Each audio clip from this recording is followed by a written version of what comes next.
CBS 19 is a proud partner of the Caldwell Zoo.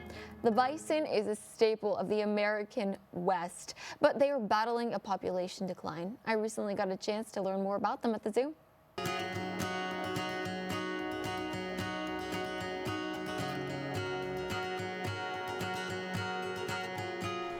One of the most iconic animals of North America. They used to roam all across the United States and parts of Canada, but now they're confined to small parts of the country. I'm joined by Jesse Santee, keeper of large mammals at the Caldwell Zoo, and we are here to talk about the one and only, the bison. Jesse, so what is the difference between a bison and a buffalo? Well, it is a misnomer to call these bison here that we have in our country buffalo. They are not buffalo, they are bison. Buffalo exists in Africa and Asia. But these are not buffalo, they are bison. Historically, they were all across the country, but now they're only in small pockets of the United States. What happened? There were millions and millions years ago. Through habitat loss and some U.S. policies, they were overhunted to try to hurt the Native American populations that used to be in the country. And all that kind of stopped in the early 1900s when Teddy Roosevelt started all his conservation practices. Through that and some more recent policies have really helped to bring back their numbers. And what's being done now for the bison population? Through conservation with the help of a lot of zoos and some private owners of large ranches. The bison numbers are back up. There's about 20,000 of them in the wild. A lot of them are located in the Wyoming, Colorado area around Yellowstone.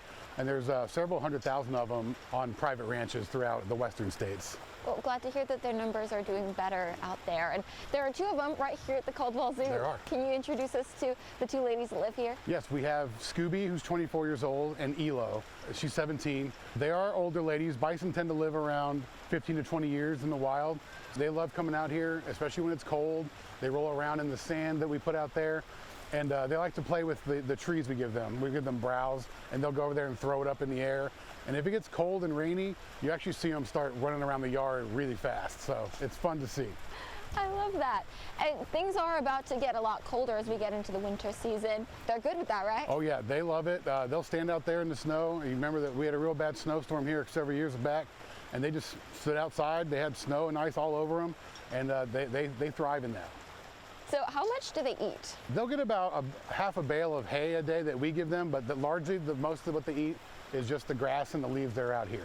And they're out here with, looks like a longhorn as well as a deer. Do they just get along? They all get along, and there's several species of waterfowl that live out here on the yard too, as well as just the natural wildlife.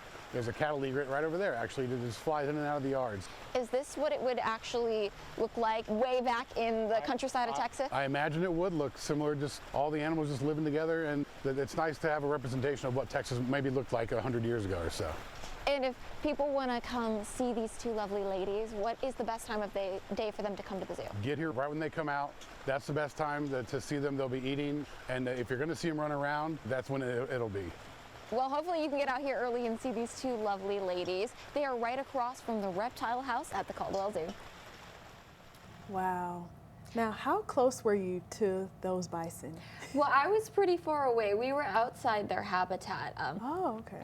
I don't know if you guys ever follow the National Park Service, but they always are talking about how dangerous it is to actually get close to bison. They do that on their social media. So if you ever see them in the wild, give them their space. But at the zoo, you can see them from a safe distance, and they were so sweet. And I saw them running around together. As soon as they saw their zookeeper Jesse, they walked right over, which was so sweet. Wow, that's interesting. Wow. It was so cute. Well, hey, today if you're going to go see them, it'll be great weather for that this afternoon. A little bit foggy in the morning, though, so make sure that if you're driving out to the Caldwell Zoo or wherever you're going this morning, that you are just driving